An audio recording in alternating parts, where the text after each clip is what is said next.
In this session, let us learn to use Jupyter Notebook, use print function, variables, type function and input function. Jupyter Notebook, as you all know, is an open source application to create documents that contain live code, equations, visualization and text. The most popular distribution is Anaconda. Anaconda comes with many pre-installed libraries including Jupyter Notebook. So you actually don't need to do anything other than Anaconda installation. You can open Jupyter Notebook by opening the Anaconda navigator and clicking on Jupyter Notebook Launch. So this will open Jupyter Notebook. We can also open Jupyter Notebook by going to the Anaconda prompt and typing Jupyter Notebook from here. So I am clicking on Anaconda prompt and here I am going to be typing Jupyter Notebook.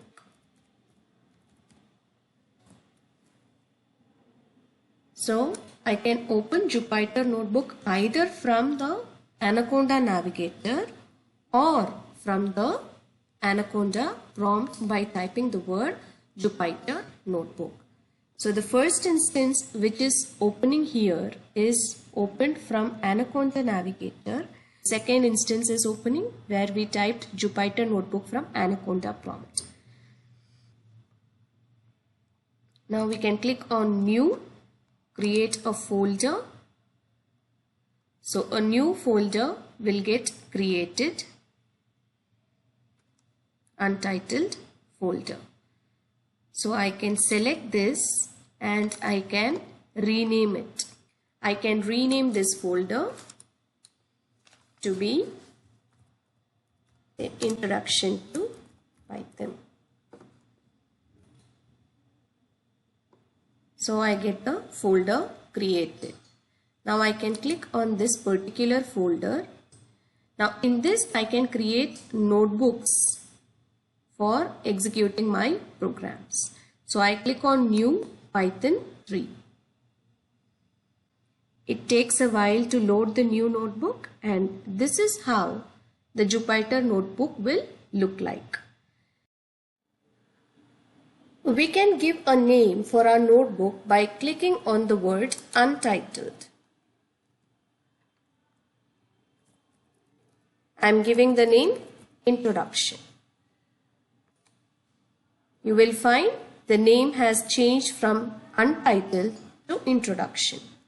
Now at the top of the Jupyter Notebook, you see a toolbar. The first button here is Save. Now this is to add a new cell down the existing cell. This is to cut, copy and paste the cell. You can move up or down by using these arrows. We can simply run a Python program by pressing this button, Run. We can stop or interrupt the execution at any point of time using this button. We can restart the kernel, that is the Python interpreter, at any point of time by clicking on this button. With this basic information on Jupyter Notebook, let us run a program. You can directly type some numbers and run to get the output, or you can type characters within single or double quotes like this and get the output by clicking on the Run button. We can also do some calculations, say like 23 plus 56 and run it in order to get the output. So the interpreter identifies the numbers and the characters or the operations that you specified and accordingly gives an output. But the proper way to write a Python program is with the help of print function. We print the specified message. So suppose I want to print the number 23, then I type print followed by the number and execute this piece of code by clicking Run. So the print function will display whatever argument you are passing inside the print function. Not just one, we can pass multiple arguments, and it could be numbers or characters or of different data types. We will be covering the data types in the coming sessions. So let me now try to print hello world. Hello is one word and followed by world is another word or an argument that I take here. So when I run this code, I see the output hello world printed. So if you notice, during the execution an asterisk mark will appear here showing that this cell is getting executed. We can include comments in Python program to understand the programming in a better way. To do that, we use a hash sign at the beginning of the line to denote that it is a comment. The interpreter does not execute such line. So I am going to give a comment statement. Now I am going to print. This is my first program. Now when I run this, see, it displays only the output. This is my print program. It does not execute the comment statement that I give here. We can add a multi-line comment by putting hash on every line or by using 3 quotes. This will consider the lines following it to be comments. So I am typing, commenting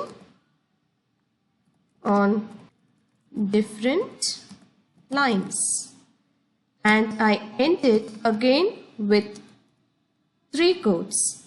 So this program will avoid the execution of the 5 lines where I have given 3 quotes and the words commenting on different lines. So let us execute this program and see what happens. See, only this statement where we have print has got executed. So this way we can give a single line comment or a multi-line comment. Next, let us try to understand variables. Variables can be thought of as containers which hold values or which store values. In Python, we assign a value to the variable using an equal to sign. Suppose if I type x is equal to 5. The value 5 is going to be assigned to the variable x. I can print it. Let me run this. So I see the value getting printed when I print x. Let me modify the same program by passing a string.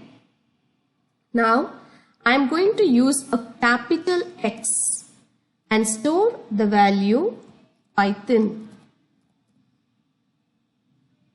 and try to print it. Let me see what happens now. Now I see the small x taking the value 5 and the capital X taking the value Python. So this clearly shows that Python is case sensitive.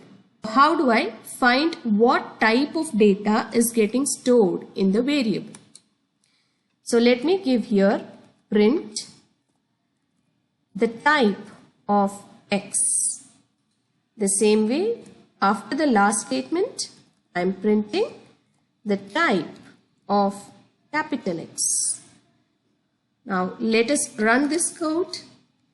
So you can see that the first variable small x is of type integer and the second variable is of type string. So this way Python automatically identifies the type of variables that one uses in the program. We can explicitly use different data types, and that shall be covered in the next session. Now let us go ahead and take the input from the user and try to print it. To do this, we make use of input function in Python. The default syntax of input is input of prompt. So if I give input, enter your name. I'm giving this within double quotes. Let us run this and see. It is executing it. You see an asterisk sign here. Now I am typing my name. So it prints directly in the console. But we can store the same information in a variable. Suppose I give name is equal to input, enter your name. Now I can print this, print name. So let me try to run this program. I am typing a name and it has got printed.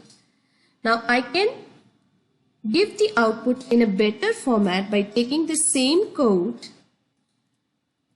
and appending the print statement by keeping the first argument as your name is, comma, the second argument would be the name. Okay, so now let us try to run this program. I am giving a name, Arpan. It prints your name is Arpan. So in this session, we have learned how to make use of Jupyter Notebook to create a folder, to create a new notebook and print a very simple program with the help of variables, input and print function. I hope you have understood this clearly today.